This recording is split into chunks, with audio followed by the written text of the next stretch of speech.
Noong April 2014, nangyari ang pinakamalaking trahedya sa karagatan sa kasaysayan ng pampasaherong barko sa South Korea.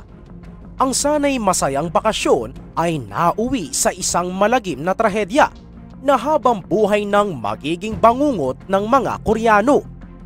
Ito ang kwento ng kapalpakan ng kapitan ng MV Seawol, ang kapabayaang naging mitsa ng daan-daang inosenteng buhay sa gitna ng karagatan.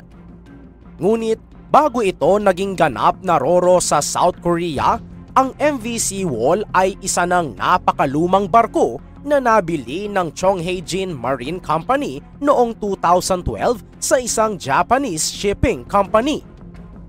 Kilala ang barkong ito noong una bilang ang Ferry Namino, na halos 2 dekadang nagserbisyo sa Japan mula 1994 hanggang 2012. Nang makuha ito ng mga Koreano, sira-sira at karag-karag na ang barko. Ngunit gumagana pa rin naman kahit papaano. Kaya naman kaagad nila itong pinaayos, pinago ang forma, pinaganda at mas pinalaki ang kapasidad sa pamamagitan ng paglagay ng mga karagdagang passenger cabins at binago ang pangalan nito, ang MV Seawol. Ngunit ang pagdami ng karga ay dahilan upang mas lalong bumigat ang MV Seawol, na siya ring dahilan ng pagbabago ng center of gravity nito. Inaprubahan pa rin naman ng Korean Register of Shipping ang modified na ferry sa kondisyon na kailangang 980 tons lamang ang maximum na ikakarga ng MV Seawol. Isang alituntunin na isa sa walang bahala ng mga may-ari ng Seawol para sa mas malaking kita. Dahil kapag mas marami ang sakay at karga ng roro, mas malaki ang kanilang kikitaing pera. Noong February 2014 naman, inaprubahan na rin ng South Korean Coast Guard ang mga papeles ng barko matapos ang kanilang di umano'y matagumpay na inspeksyon kahit halatang hindi na ito sumusunod sa mga wastong pamamaraan. Hindi nila alam na ang kapabayaang ito ang magiging sanhi ng isang napakalaking trahedya sa mga susunod na buwan. Kagaya ng nakasanayan nitong biyahe linggo-linggo, papalaot na naman ang MV Seawol mula sa Incheon Port papunta sa Jeju Island. Sikat ang islang ito dahil sa mga nakakabighaning baybayin at bundok. Lulan ng 476 na pasahero at 33 na mga crew, babiyahe na namang muli ang pampasaherong barko papunta sa Jeju. Kabilang sa mga pasahero ng barko ay ang 325 na estudyante at 14 na guro mula sa Danwon High School. Excited pa naman sana ang mga binata at dalaga para sa kanilang pinakaaabangang field trip sa isa sa pinakamagandang destinasyon sa Korea. Akala ng mga estudyanteng ito na ang kanilang pagsampa sa Seawol ay isa lamang pangkaraniwang biyahe. Lingid sa kaalaman ng lahat, may nakaambang sakuna sa kanila na babago sa kasaysayan ng South Korea. 5:30 ng hapon ng April 15, 2014, papaalis na sana ang MV Seawol mula sa daungan sa Incheon. Ngunit bahagyang na-delay ang kanilang pag-alis nang magkaroon ng makapal na hamog sa karagatan. Sa sobrang kapal nito ay walang maaninag ang mga crew. Nakaschedule na sanang pumalaot ang barkong ito ng 6:30, ngunit kailangan muna itong maghintay hanggang sa maaprubahan na ng mga otoridad ang biyahe. Maya-maya, bandang 9:00 ng gabi, pumayag na ang Shipping Association na pumalaot ang MV Seawol at sa hudyat ni Captain Lee Jun-suk, umalis na ang barko mula Incheon papuntang Jeju Island. Si Captain Lee Jun-suk ay isa ng veteranong seaman, ngunit kakasabak niya pa lamang bilang kapitan ng MV Seawol bilang pansamantalang kapalit ni Captain Shin Yoon-kyun na nasa bakasyon ng mga panahong iyon. Karamihan din sa mga kasama ni Jun-suk ay mga baguhan o di kaya'y mga part-time crew. Pumalaot ang MV Seawall sa kalagitnaan ng gabi at tahimik na binaybay ang madilim na karagatan ng Korean Peninsula papunta sa Jeju Island. Walang kaalam-alam sa parating na trahedya. Maayos naman ang naging lagay ng panahon ng gabing iyon. Ngunit papalapit na sila sa Menggol Channel, isang napakadelikadong parte ng dagat, kung saan bigla na lang nagbabago-bago ang taas ng alon at ang bilis ng agos ng tubig. Kaya naman mahigpit na nag-iingat ang mga manlalayag kapag dadaan na sa parteng ito. Sadyang nakakatakot rin sa ibang bahagi ng channel dahil sa matatalas na bato, ngunit malayong malayo ito sa kinalalagyan ng seawall. Hindi na rin naman bago ang mga crew ng MV Seawall sa pagbaybay sa Menggol Channel dahil ito na ang kanilang nakasanayang ruta. Subalit iba pala ang mangyayari sa araw na iyon.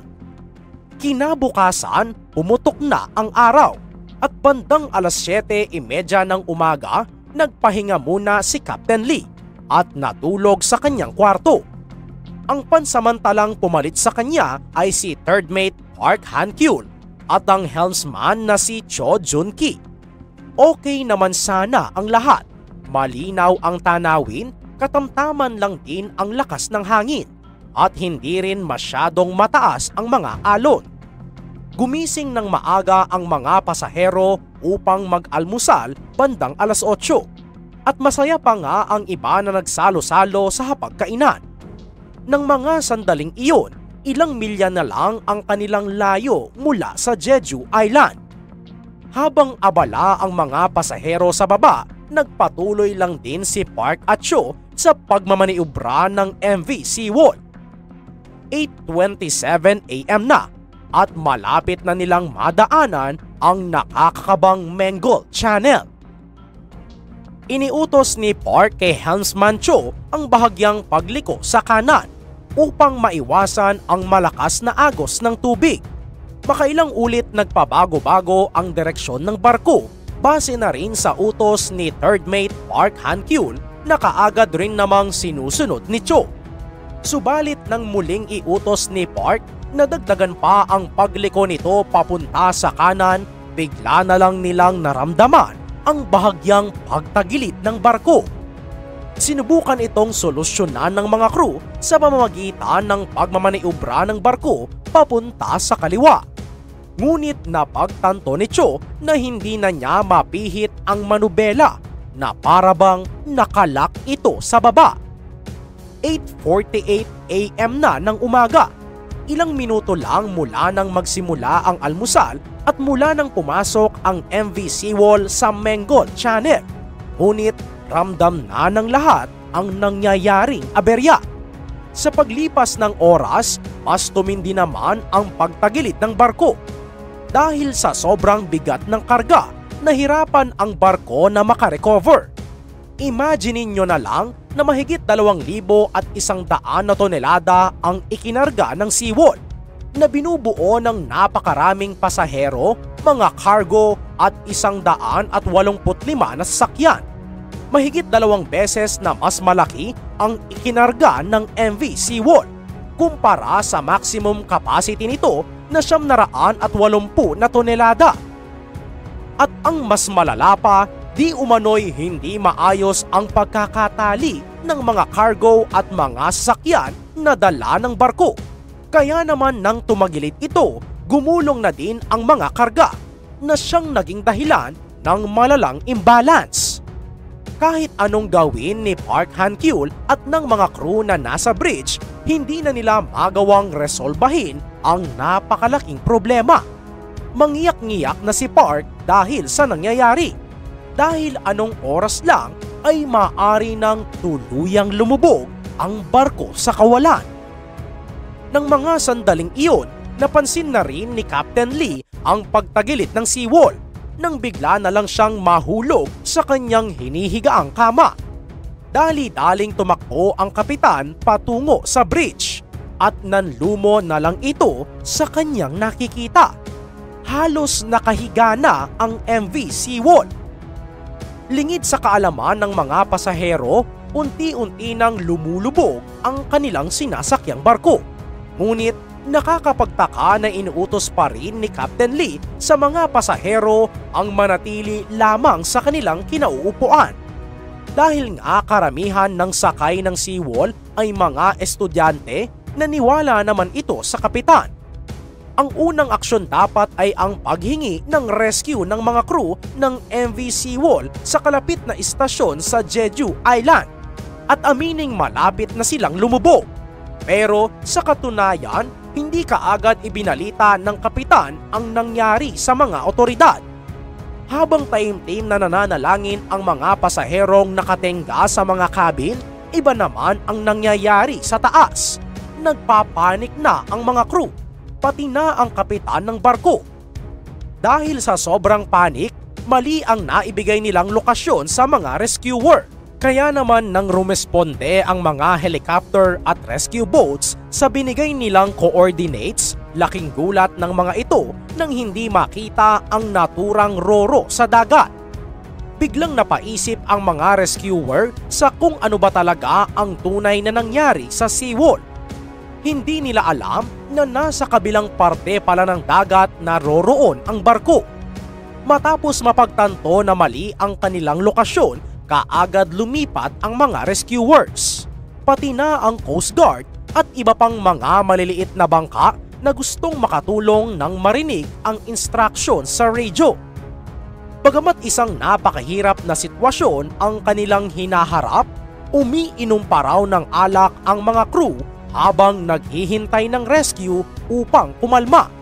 Tila nakapagtataka ang lahat ng ginagawang desisyon ng mga crew. Samantala, patuloy pa ring inaanunsyo ni Captain Lee na okay lang ang lahat at dapat manatili lamang ang mga pasahero sa kanilang mga upuan. Ngunit ang Vice President ng Danwon High School, si Kang Min-kyu, na kasama ng mga estudyante ng araw na iyon ay hindi nakinig sa mga pinagsasabi ng kapitan. Tumayo siya sa kanyang lugar at pinilit ang ibang pasahero na maghanap ng mga life vest o kahit anumang kasangkapan na magliligtas sa kanila. Mabuti na lang at isa sa mga estudyante roon, ang binatang si Choi Duk-ha, ay tumawag sa emergency hotline ng Korea, ang 119, upang ipagpaalam ang kanilang kondisyon. Dali-daling umaksyon ang mga taong nakatanggap ng distress call at ikinalat ang balita tungkol sa lumulubog na MV Seawall. Habang papalubog ng papalubog ang barko ng umaga ng April 16, 2024, isa-isa nang dumating ang mga rescuer. Ngunit, imbes na asikasuhin ang lahat ng mga pasahero, abay nauna pa ngang sumampa sa helicopter si Captain Lee Jun-suk at ang ibang opisyal at crew. Sa sobrang kawalang hiyaan, ay iniwan na lamang nila ang mga estudyante na nasa loob pa rin ng mga passenger cabins. Kahit pa man inanunsyo na ng mga rescuers na mayroon ng mga rescue helicopters at rescue boats, wala namang kaide-ideya ang mga pasahero sa baba dahil hindi na nila marinig ang mga anunsyo dahil sa sirang speaker. Nakunan pa nga ng estudyanteng si Park Soo-hyun ng video ang kanilang malagim na sitwasyon habang unti-unti nang pinapasok ng tubig ang mga cabin. Habang ang ibang pasahero ay nasa bingit na ng kamatayan, ligtas na ang umeskiyerdang kapitan. Isa si Captain Lee sa mga pinakaunang na-rescue mula sa lumulubog na MV Seawall bandang 9:45 ng umaga. Kasabay niya sa pagsampa sa mga rumesponding helicopter ay ang ibang crew ng barko. Hudyat ng kanilang pag-abandona sa Seawall at sa mga pasahero nito. Ilan sa mga pasaherong hindi nakinig sa anunsyo sa speaker ay pumunta sa pinakataas na parte ng barko upang makita ng mga helicopter. Ang iba naman tumalon na sa dagat kahit wala silang suot na mga life jacket. Buti na lang at may mga mangingisda sa paligid na kaagad namang tumulong. At nangyari na nga ang pinakakinababahala ng lahat. Sa 476 na sakay nito, mahigit 150 pa lamang na pasahero ang itinatalang na i-rescue mula sa lumulubog na MV Seawall at marami pa rin ang naiwan sa loob. Pagpatak ng alas 11, hindi na mawari ng mga saksi sa trahedya ang nangyayari sa Seawall. Halos tumihaya na ang buong barko, ngunit hindi pa rin nare-rescue ang lahat ng sakay nito. Kahit pa napakalagim ng trahedyang nangyayari, pinilit pa rin ng Coast Guard na magsinungaling at sinabi na buhay ang lahat ng pasahero kahit talaga namang hindi ito totoo. Ipinalabas din ng Munhwa Broadcasting Corporation ang fake news na ligtas ang mga sakay ng MV Seawall kahit naman wala pa sa kalahati ang totoong na-rescue. Subalit tuluyan na ngang lumubog ang MV Seawall. Kahit patuloy pa rin ang rescue operations, wala na silang nailigtas ni isa sa mga naiwan sa loob ng barko. Sinisid pa ng daan-daang scuba divers ang lumubog na ferry, ngunit kahit pa ang mga pinakamagagaling na divers ay hirap sa gantong misyon. Lumipas ang ilang araw at itinigil na ang mga operasyon sa ilalim ng dagat. Sa kasawiang palad, idineklara ng South Korean government ang pagkasawi ng 304 na pasahero. 250 sa mga ito ay mga estudyante ng Danwon High School. Kung susuriing mabuti, ang aksidenteng ito ay naagapan sana kung hindi nagpabaya ang kapitan nito. Lalo na kung sumunod lang sana ito sa tamang alituntunin, kagaya ng pagkarga lang ng saktong kargamento. Subalit mas umigting ang kanilang pagkagahaman sa pera na naging sanhi ng pagkamatay ng daan-daang buhay. Pagkatapos ng investigasyon, napag-alaman na wala palang masyadong karanasan ang nooy third mate na si Park Han-kyun, lalo na si Helmsman Cho. Nadiskubre ring mayroong sira ang steering ng barko, kaya naman nahirapan na ang mga crew na maniobrahin ito. Isa pa sa mga tinuturing na sanhi ay ang overloading ng mahigit 2,000 na tonelada na talaga namang mas mabigat kumpara sa isinaad ng Korean Registry of Shipping. At ang panghuli ay ang parehong kapabayaan ng kapitan at ng Coast Guard na nagbigay ng mga papeles sa MV Seawall kahit hindi ito pasado sa standards. Matagal na pala itong inirereklamo ng kapitan noon ng MV Seawall na si Captain Shin. Ngunit hindi nakinig ang management ng barko. Hindi naglaon, ang kanilang mga kapabayaan ay nagresulta na.